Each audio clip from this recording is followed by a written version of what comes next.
विधानसभा मतदारसंघातून विद्यमान आमदार आणि भाजपाचे नेते उमेदवार महेश बालदी निवडणुकीच्या रिंगणात उतरलेले आहेत। उरणच्या विकासासाठी त्यांची नेमकी विजन काय आहेत याबाबत बालदी यांच्याशी बातचीत केली आहे। आमचे प्रतिनिधी विक्रांत शिंदे यांनी पाहूयात। नमस्कार, मी विक्रांत शिंदे, आपण पाहताय पुढारी न्यूज आणि पुढारी न्यूजच्या या विशेष कार्यक्रमामध्ये तुम्हा सगळ्यांचं स्वागत। आपल्यासोबत बोलण्यासाठी उरण विधानसभेचे विद्यमान आमदार आहेत। खरं तर मागच्या 5 वर्षांमध्ये उरण, पनवेल, खालापूर या भागामध्ये जो कायापालट झालाय त्यामध्ये स्थानिक लोकप्रतिनिधी म्हणून त्यांचा मोठा हातभार लागलेला आहे। आपल्यासोबत महेश बालदी जे आहेत, उरणचे विद्यमान आमदार। स्वागत महेश जी आपलं। खरं तर विकासामागे स्थानिक लोकप्रतिनिधी म्हणून त्यांचा हातभार लागलेलाच आहे। मतदारसंघात बरेच लोक त्यांना दमदार आमदार म्हणून सुद्धा ओळखतात। बऱ्याच गोष्टी आहेत ज्या तुमच्याकडून जाणून घ्यायच्या आहेत। आपण अगदी सुरुवात करूया। पहिलाच प्रश्न, तुम्ही ज्यावेळी नॉमिनेशन फाईल करण्यासाठी जात होता तेव्हा तुम्ही एक मुद्दा जो आहे तो महत्त्वाचा मांडला। तो असा होता की सगळ्या आदिवासी बांधवांना तुम्ही पक्की घरं देणार आहात पुढच्या 5 वर्षांमध्ये। खरंच प्रॅक्टिकली हे शक्य आहे का, इतक्या मोठ्या प्रमाणात पक्की घरं बांधणं आणि ते आदिवासी बांधवांना देणं? आणि जर शक्य असेल तर मग ते कशा प्रकारे केलं जाईल, नेमकी पद्धत काय असेल त्या सगळ्याची? आम्ही MMRDAचे पार्ट आहोत, त्याच्यामुळे MMRDA मध्ये 75 वर्ष स्वातंत्र्यानंतर आपण अमृतकाल बोलतोय, सुवर्णकाळ बोलतोय आणि याच्यामध्ये आदिवासी हा कुड्याच्या म्हणजे बांबूच्या घरात शेणाने हे केलेलं, याच्यात घरात राहणं हे लोकप्रतिनिधीला न शोभणार आहे। त्याच्यामुळे याचा बारकाईने अभ्यास केल्यानंतर असं लक्षात आलं की साधारण 4 ते 5 हजार घरं लागतात। 4 ते 5 हजार घरांकरता आपण व्यवस्था केली तर ही सर्व माझा आदिवासी समाज हा कच्च्या घरातून पक्क्या घराकडे येऊ शकतो। आणि म्हणून आपण त्याच्यातलं प्लॅनिंग केलंय। गेले 2 महिने मी त्याचा अभ्यास केलाय। मला एक अभिमान आहे की मी प्रत्येक वाडी तांड्यावर, प्रत्येक आदिवासी वाडीत जाणारा पहिला आमदार आहे। म्हणजे मी आजही आव्हान करतो की माझे विरोधक जे आहेत, जे विधानसभेला उभे आहेत, ज्यांनी माझ्यापूर्वी 5 वर्ष या विधानसभेत या मतदारसंघाचं प्रतिनिधित्व केलंय, ते लोक या वाड्यांवर गेलेले नाहीत आणि मी गेलोय। त्याच्यामुळे मला त्यांची दुःख जाणून घेतली आहेत आणि मला एकंदरीत लक्षात आलं की हे आव्हान आहे पण अशक्य नाही आहे, आपण हे करू शकतो आणि म्हणून मी ते आव्हान पेललंय। मी यापूर्वी उरण नगरपालिकेचा नगरसेवक होतो तेव्हा मी पाईपलाईनने गॅस देईन आव्हान स्वीकारलेलं, मी आज पूर्ण केलं। मी अनेक आव्हानं, घारापुरीला लाईट द्यायची आहे, 7 किलोमीटर समुद्रातून केबल नेऊन लाईट द्यायची होती, आव्हान होतं, आम्ही स्वीकारलं आणि पूर्ण केलं। आज घारापुरी बेटावर स्वातंत्र्याच्या 75व्या वर्षानंतर लाईट आली। पुढचा प्रश्न अर्थात नवी मुंबई विमानतळाच्या संदर्भातला आहे, कारण तुमच्या मतदारसंघामध्ये नवी मुंबई विमानतळ येतं हल्लीच यशस्वी चाचणी सुद्धा पार पडलेली आहे। अगदी काही दिवसात ते ऑपरेटिव्ह सुद्धा होईल, त्याचं काम जे आहे ते पूर्ण होईल आणि लोकांच्या वापरासाठी म्हणून ते सुरू होईल। मात्र ते लोकांसाठी कशा प्रकारे महत्त्वाचं असणार आहे, ट्रान्सपोर्टसाठी कशा प्रकारे महत्त्वाचं असणार आहे आणि महत्त्वाचं म्हणजे प्रकल्प बाधितांना त्याचा कशा प्रकारे फायदा तुम्ही स्थानिक लोकप्रतिनिधी म्हणून करून देणार आहात? असं आहे की मार्च किंवा एप्रिलमध्ये याच्यामध्ये पॅसेंजर ट्रॅफिक सुरू होईल। नवा मुंबई एअरपोर्ट हा संघर्षातून त्याचं नामकरण होतंय। आमचे लोकनेते, आमच्या सर्वांचे परमश्रद्धेय दिवा पाटील साहेबांनी, ज्यांनी ही नवी मुंबई वसवण्यात ज्यांचा सिंहाचा वाटा आहे, ज्यांनी या महाराष्ट्राला 12.5% 22% हे मिळवून दिले, त्यांचं नामकरणाकरता आम्ही सर्व माझ्या सहकार्यांनी, कार्यकर्त्यांनी, रामशेठ ठाकूर साहेबांच्या नेतृत्वाखाली आम्ही संघर्ष केला आणि आज तो यशस्वी झाला। त्याच्यानंतर राहिला एक आंतरराष्ट्रीय विमानतळ होतं तेव्हा राज्याचा 1% GDP वाढतो आणि 1 लाख डायरेक्ट किंवा इनडायरेक्ट जॉब्स तयार होतात। आणि आता मार्च एप्रिलमध्ये होतंय तेव्हा जे स्थानिक, ज्याचे अदानी होल्डिंग्सकडे याची मालकी आहे, त्यांचं, आमचं आणि आमची तिथले एक 27 गाव संघर्ष समिती आहे, भारतीय जनता पक्षाचं नेतृत्व आहे, आम्ही सगळ्यांनी जाऊन त्यांच्याशी मीटिंग केली आहे। आपल्याला तिथे स्थानिक आणि प्रकल्पग्रस्तांचं प्रतिनिधित्व राहिलं पाहिजे, त्यांनाच जॉब्सचं प्राधान्य मिळालं पाहिजे, याच्याकरता आमची बैठक झाली आणि त्यांनी मान्य केलं। आता आमच्या कमिटीकडून 2 जण, अदानींकडून, त्या एअरपोर्ट अदानी होल्डिंगकडून 2 जण असे स्क्रीनिंग करून स्थानिक आणि प्रकल्पग्रस्तांनाच प्राधान्य दिलं जाईल याची शाश्वती मिळाली आहे। त्याच्यामुळे आता येत्या काही दिवसात म्हणजे मार्च एप्रिलपर्यंत माझ्या इथली एक बॅच एअरपोर्टमध्ये जायला सुरुवात होईल। याच्याहून आनंद काय होईल साहेब?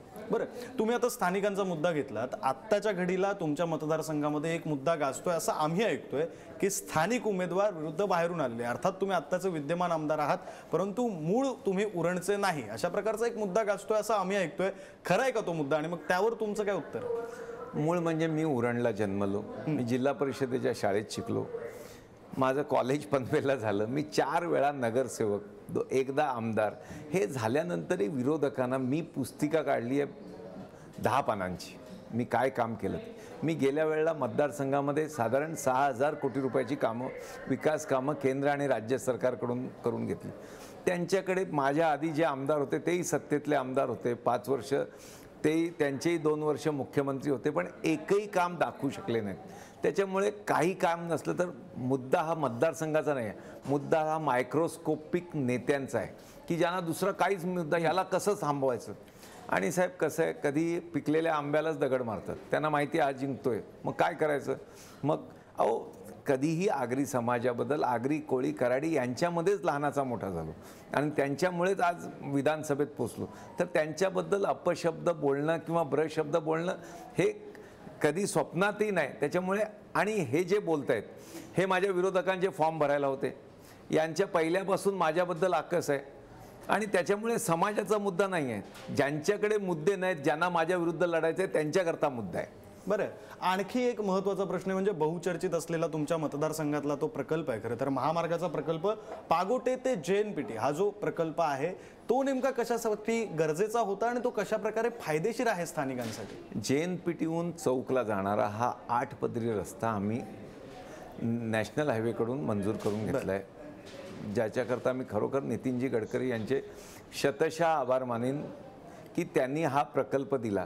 JNPTहून बॉम्बे गोवा हायवे क्रॉस करून, एक्सप्रेस हायवे क्रॉस करत जुन्या चौक फाट्यापर्यंत हा रस्ता जाणार आहे. 4,500 कोटी रुपयाचा प्रकल्प. याच्यानी पूर्ण साऊथ मुंबईला, साऊथ इंडियाला जाणारी, मग पुण्याला जाणारी असेल, बेंगलोरला असेल. आता गडकरी साहेबांनी त्या दिवशी घोषणा केली की हा चौकपासून परत पुण्याला न जाता डायरेक्ट पुणे बायपासला जोडून बेंगलोरपर्यंत नेणार आहेत. त्याच्यामुळे पूर्ण ट्रॅफिक पळसप्याला जाणारी असेल, कोनला जाणारी असेल, या मुंबई गोव्याला जाणारी ही ट्रॅफिक तिथपर्यंत फिरणार नाही. आणि याच्याकरता हा रस्ता चिरनेरला टनेल काढून त्या रस्त्याला जोडतोय. आणि कंपॅरेटिव्ह माझा एरिया जो मागास राहिलेला होता त्याच्यावरून चौकचा माणूस असेल, आपट्याचा असेल, गुळसुंद्याचा असेल किंवा चिरनेरचा असेल, हा 15 मिनिटामध्ये अटल सेतूच्या तोंडापर्यंत पोहोचणार आहे. त्याच्यामुळे चौकचा माणूस पाऊण तासामध्ये VT, मुंबई, नवी मुंबई, मंत्रालय, हायकोर्टपर्यंत पोहोचणार आहे. का हो, हे कधी स्वप्न कोणी बघितलं होतं? पण जर स्वप्न आम्ही बघितलं आणि आम्ही पूर्ण करतोय तर त्याच्यामध्ये आनंदच आहे. आणि निश्चित त्याच्यामुळेच लोक मतं का देतात? लोकांना विकास पाहिजे. 21व्या शतकामध्ये जात, धर्म, भाषा, पंथ सोडून लोकांना नवीन रस्ते पाहिजेत. त्या रस्त्यामुळे विद्यार्थ्यांना शिक्षार्थ्यांना जाण्यास मदत होईल, वैद्यकीय उपचाराकरता मुंबई जवळ होईल, जॉब्स अपॉर्च्युनिटीज, एअरपोर्ट, पोर्ट या सगळ्यांकरता तो एरिया जवळ होईल. त्याच्यामुळे निश्चित लोकांमध्ये एक आनंदाचं वातावरण आहे. लोक या प्रकल्पाचं फार स्वागत करतात. आणखी एक प्रश्न महत्त्वाचा म्हणजे रायगड इंडस्ट्रीयल हब बनू लागले, त्यासाठी पनवेल असेल, उरण असेल, या सगळ्या भागांचा महत्त्वाचा रोल आहे तो आपल्याला पाहायला मिळतोय. महत्त्वपूर्ण योगदान पाहायला मिळतंय. करंजा मच्छीमार बंदराचं सुद्धा म्हणजे ते सुंदरच आहे, आम्ही सुद्धा पाहिलेलं आहे. त्याच्यामुळे नेमकं इकॉनॉमी कशी बदललेली आहे उरणमधली, फायनान्शियली लोकांना, स्थानिकांना काय फायदा होतो? साहेब, माझ्या गावामध्ये बंदराची एक संकल्पना पूर्वीपासून होती, पण त्याला निधी नव्हता. तुम्हाला माहिती आहे, प्रत्येक गोष्ट निधी करता अडकते. ती मी सागरमालामधून 75 कोटी रुपये नितीनजी गडकरी शिपिंग मिनिस्टर असताना घेतले. मग राज्याचे अर्थमंत्री सुधीर मुनगंटीवार जी होते तेव्हा मिळालं. देवेंद्रजींनी मला त्याला चालना दिली. आज 150 कोटी रुपयाचं काम पूर्ण झालं. मुंबईला ससून डॉकमध्ये मच्छीमार मार्केटिंगला जाताना फार कंजेशन आहे. बोटींची पडझड होती आहे, ट्रॅफिक म्हणजे एकमेकांवर आदळत आहेत, आपटत आहेत. आणि आता 21व्या शतकातलं माझ्या गावात बंदर झालं. आणि मला सांगताना अभिमान आहे, गर्व आहे की परवा तिथून एका दिवसामध्ये 550 टन फिश आंतरराष्ट्रीय बाजारपेठेत एक्सपोर्टला गेली.